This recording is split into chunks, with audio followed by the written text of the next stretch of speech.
Login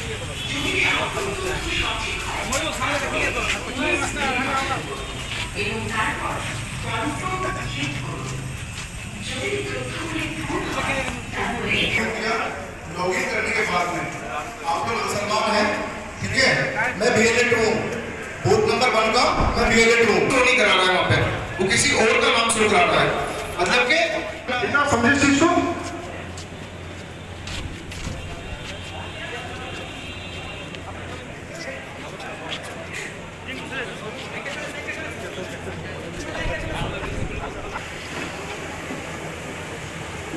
तो मैंने क्या बोला आपको कि अगर आपकी डिटेल सही शो करा रहा है तो उस टाइम पर आपको अपनी नहीं शो कर रहा है तो आपको 9 पे क्लिक करना है। 9 पे क्लिक करने के बाद में आपके डिटेल जो है वो मैच नहीं कर रही है और वो ठीक नहीं है, ठीक है।